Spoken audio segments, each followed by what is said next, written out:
আপনি কি জানেন কিভাবে এক লাফে নদী পার করা যায়? ভাবছেন ঠাট্টা করছি? একদমই না। এই ছবিটা দেখুন। এক ব্যক্তি একটা জলাশয়ের দুদিকে দুটো পা রেখে দাঁড়িয়ে ছবি তুলেছেন।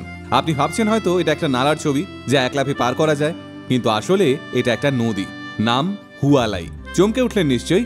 আসুন তাহলে আজকের এই ভিডিওর মাধ্যমে আপনাদের সঙ্গে পরিচয় করিয়ে দিই বিশ্বের সব থেকে সরু নদী হুয়ালাইয়ের, যা মাত্র 15 সেন্টিমিটার চওড়া। হুয়ালাই নদী পৃথিবীর অন্যতম প্রাচীন নদী। চীনের উত্তরে ইয়ান মঙ্গোলিয়ায় এই হুয়ালাই নদী অবস্থিত। বলা হয় বিগত 10,000 বছর ধরে এই একইভাবে বয়ে চলেছে এই নদী।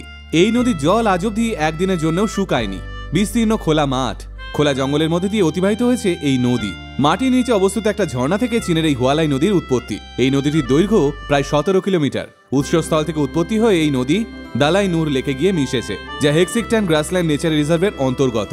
এই হুয়ালাই নদী চীনের স্থানীয় বাসিন্দাদের কাছে দ্য বুক ব্রিজ রিভার নামেও পরিচিত।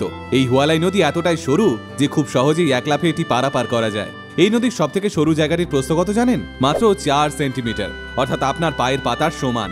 তবে এই নদীর সব থেকে বড় তাৎপর্য হলো, যেহেতু এই নদী আজ অব্দি কোনোদিনই শুকিয়ে যায়নি, তাই যে অঞ্চলের মধ্যে দিয়ে এই নদী প্রবাহিত হয়েছে সেই সমস্ত অঞ্চলে চাষবাসের জন্য কখনোই জলের অভাব হয়নি। হুয়ালাই বিশ্বের সব থেকে সরু নদী হলেও চীনের চাষবাসে এই নদীর গুরুত্ব অপরিসীম। হুয়ালাই নদীর জল মিষ্টি এবং পানযোগ্য।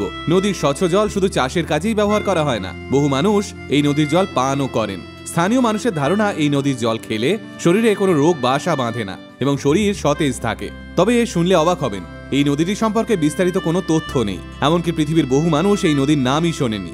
আসলে এই নদীটি সম্প্রতি আবিষ্কার করেছেন কিছু ফটোগ্রাফার। তারা চীনের ইনার মঙ্গোলিয়া অঞ্চলের একটি অফবিট অঞ্চলে ঘুরতে গেছিলেন। সেখানেই তারা একটি নালা দেখতে পান। তার কাছে গিয়ে দেখেন সেই নালার জল ভীষণই স্বচ্ছ। তখনই একজন পর্যটকের টনক নড়ে। নালার জল তো এত পরিষ্কার হয় না, আর চীনের মতো দেশে যেখানে এত পপুলেশন, সেখানে একটি প্রত্যন্ত অঞ্চলে নালার জল এত পরিষ্কার হয় কি করে? এই বিষয়টা নিয়ে পর্যটকরা যখন নিজেদের মধ্যে আলাপ আলোচনা করছিলেন, তখন তারা দেখেন একজন গ্রামবাসী ওই জলাশয় থেকে জল তুলে পান করছেন। এই দৃশ্য দেখে ওই পর্যটক দলের একজন তাকে জিজ্ঞেস করেন, আপনারা নালার জল খাচ্ছেন কেন? চীনের প্রত্যন্ত গ্রামেও তো পানীয় জলের সুব্যবস্থা রয়েছে। এই কথা শুনে ওই গ্রামবাসী পর্যটকদের দলকে বলেন, আসলে আপনারা যেটাকে নালা বলছেন সেটা কোনো নালা নয়, এটা একটা পবিত্র নদী। শুধু মানুষ নয়, এই অঞ্চলের বন্যপ্রাণীরাও এই নদীর জল খেয়েই বেঁচে আছে।